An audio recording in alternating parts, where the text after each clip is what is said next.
মহিলা সাংসদদের অভ্যন্তরীণ দ্বন্দ্ব এবং সাংসদদের দ্বন্দ্ব মেটাতে আসরে অভিষেক বন্দ্যোপাধ্যায়। আগামী সপ্তাহে দিল্লিতে বৈঠক ডাকলেন অভিষেক। মহিলা সাংসদদের দ্বন্দ্ব মেটাতে এই বৈঠক সূত্রের খবর এমনটাই।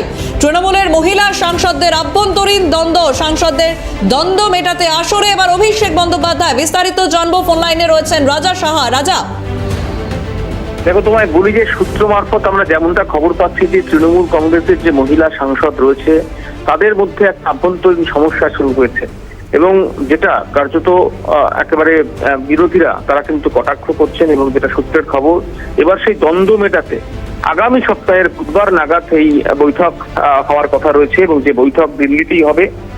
তৃণমূল কংগ্রেসের যে দলনেতা, লোকসভার দলনেতা তিনি অর্থাৎ অভিষেক বন্দ্যোপাধ্যায়, তিনি এই বৈঠক করবেন।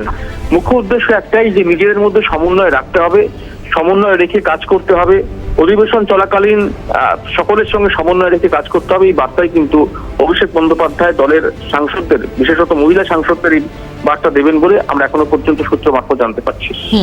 ধন্যবাদ রাজা। ফোন লাইনে ছিলেন প্রতিনিধি রাজা সাহা। তৃণমূলের মহিলা সাংসদদের আভ্যন্তরীণ দ্বন্দ্ব এবং সেই দ্বন্দ্ব মেটাতেই এবার আসরে অভিষেক বন্দ্যোপাধ্যায়। আগামী সপ্তাহে দিল্লিতে বৈঠক ডাকলেন অভিষেক এবং মহিলা সাংসদদের দ্বন্দ্ব মেটাতেই এই বৈঠক, এমনটাই খবর সূত্র মারফত। আগামী সপ্তাহেই দিল্লিতে বৈঠক অভিষেকের।